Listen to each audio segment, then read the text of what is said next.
안녕하세요 여러분. 오늘은 최근 월스트리트 저널에 실린 기사를 통해 미국 중앙은행, 즉 연방준비제도가 중립금리에 대해 어떻게 논의하고 있는지 살펴보겠습니다. 중립금리란 경제성장과 물가 안정을 유지할 수 있는 이론적인 이자율을 말합니다. 이 금리가 우리 경제에 어떤 영향을 미치는지, 그리고 왜 중요한지 함께 알아보죠. 중립금리는 수요와 공급이 균형을 이루는 금리로, 이는 경제성장과 물가 안정에 핵심적인 역할을 합니다. 지난 40년 동안 경제학자들과 연방준비제도의 정책, 이반자들은 이 중립금리 추정치를 지속적으로 낮추어 왔습니다. 하지만 최근 몇 년간의 데이터를 바탕으로 이 중립금리가 상승할 가능성에 대한 논의가 활발하게 진행 중입니다. 연방준비제도는 5.3%에 이르는 금리 인상 후에도 경제가 이를 잘 견디고 있음을 발견하고, 이를 통해 중립금리가 예상보다 높을 수 있다는 결론을 내렸습니다. 또한 정부의 적자 증가와 녹색 에너지 전환, 인공지능에 의한 데이터 센터 수요 증가 등 여러 요인이 중립금리 상승을 부추기고 있다는 분석도 제시되었습니다. 투자자들은 이미 저금리 시대가 끝났다고 보고 있으며 앞으로의 금리가 어느 정도 안정될지 주목하고 있습니다. 또한 경제정책 결정자들 사이에서도 이 중립금리가 어디에 위치할지에 대한 의견이 분분합니다. 이제 기사에서 언급된 중요한 영어 단어들의 어원을 살펴보겠습니다. 뉴트럴 라티노 누터에서 유래, 성별이 없음을 의미하며, 여기서는 편향되지 않은 중립적인 의미로 사용됩니다. 이카노미 그리스 OIKONOMOS에서 나왔으며 지방 관리를 의미합니다. 경제는 사회의 자원이 어떻게 관리되고 배분되는지를 다룹니다. 인트러스트 라틴어 INTRESS에서 유래, 중요하다는 의미를 갖고 있습니다. 금융에서는 자금을 빌려준 대가로 받는 비용을 말합니다. 오늘은 이렇게 중립금리의 변화가 경제에 미치는 영향과 그 중요성에 대해 알아보았습니다. 경제의 미래를 이해하는데 이러한 금리의 역할을 이해하는 것이 중요합니다. 다음은 월스트리트 저널의 기사를 통해 최근 미국 내주택 가격 상승이 젊은 세대에게 미치는 영향에 대해 이야기해보려고 합니다. 이 주제는 많은 사람들에게 중요한 문제이니 함께 깊이 있게 살펴보도록 하겠습니다. 앤서니와 케이틀린 퓨모 부부는 뉴저지 교외로 이사 가려고 했지만 현재 주택금리가 7%에 이르고 주택 가격이 2020년 이후 40%나 폭등하면서 어려움을 겪고 있습니다. 이들은 월 $1,500의 모기지 비용을 지불하고 있으며 이사할 경우 이 비용이 거의 $4,000로 증가할 것으로 보입니다. 주택 가격과 주식시장의 상승은 주로 과거에 투자하거나 주택을 구입한 노년층에게 큰 이익을 가져다 주었습니다. 하지만 젊은 세대에게는 미국의 꿈을 실현하기가 점점 더 어려워지고 있습니다. 실제로 젊은 세대의 자산 비율은 지난 수십 년간 지속적으로 감소하고 있습니다. 현재 미국 중앙은행은 인플레이션을 억제하기 위해 금리를 높은 수준으로 유지하고 있으며, 이는 모기지 금리를 높게 만들고 주택 가격을 안정시키지 못하게 하고 있습니다. 이로 인해 많은 전문가들은 부의 격차가 계속해서 확대될 것으로 보고 있습니다. 이제 기사에서 언급된 중요한 영어 단어들의 어원을 살펴보겠습니다. 모거지는 라틴어 MORTUS에서 유래한 테드와 게이지에서 온 플레지의 합성어로 죽음까지 유효한 약속이라는 의미를 담고 있습니다. 이는 모기지를 완전히 상환할 때까지 집이 담보로 잡혀있는 것을 의미합니다. 에거티는 라틴어 AQUITS에서 유래하며 공평, 공정함을 의미합니다. 금융에서는 주택 자본 가치나 주식 소유권을 나타내는 데 사용됩니다. 에셋은 라틴어 SATIS에서 유래하여 충분이라는 뜻을 가지고 있습니다. 이는 소유하고 있는 자산이 채무 이상의 가치가 있음을 의미합니다. 오늘은 젊은 세대가 직면하고 있는 주택시장의 어려움과 그에 따른 세대 간 부의 격차에 대해 알아보았습니다. 이러한 정보가 여러분에게 도움이 되길 바라며 더 많은 정보와 유익한 내용을 제공하기 위해 노력하겠습니다. 다음은 월스트리트 저널의 분석 기사를 통해 미국 텍사스와 뉴멕시코에 걸쳐 있는 세계 최대의 유전 중 하나인 퍼미안 분지에서 일어나고 있는 지질학적 변화에 대해 살펴보겠습니다. 이 지역에서의 기름과 가스 채굴이 어떻게 땅을 변형시키고 있는지, 그리고 이로 인한 사회적, 환경적 문제는 무엇인지 알아보죠. 퍼미안 분지에서는 하루에 거의 300만 배럴의 석유가 생산되고 있습니다. 이렇게 많은 양의 석유와 함께 막대한 양의 지하수도 함께 추출되고 있는데요.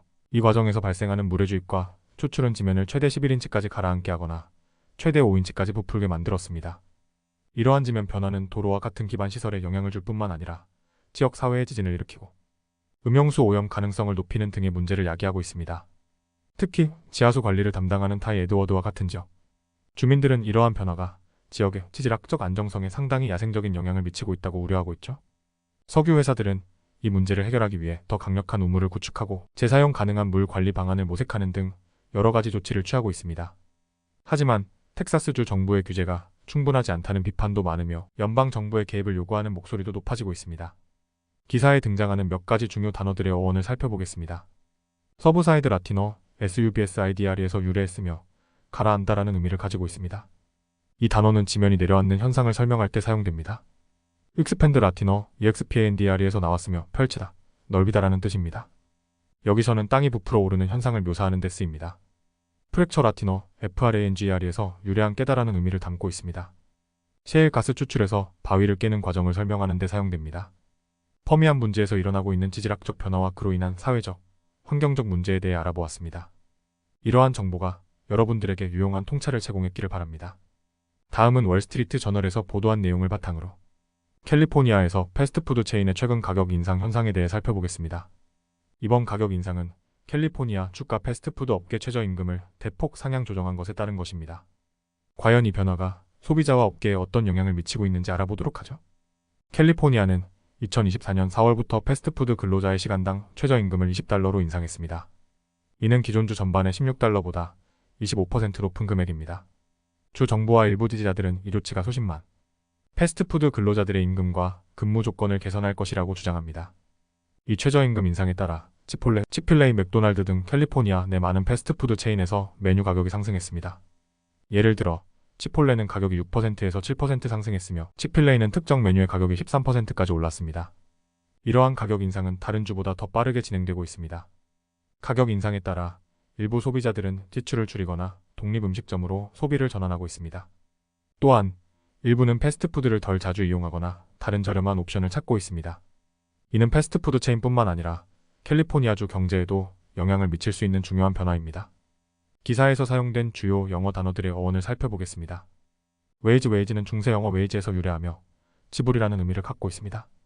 이는 근로 대가로 지불되는 돈을 의미합니다. 인크리스 라틴어 INCRESAR에서 나왔으며 증가하다라는 뜻입니다. 이 단어는 임금, 가격 등이 올라갈 때 사용됩니다. 이카노미 크리스 OIKONOMIA에서 유래한 이 단어는 가계관리라는 뜻을 가지고 있으며 국가나 지역의 재정 상태나 경제적 활동을 설명할 때 사용됩니다.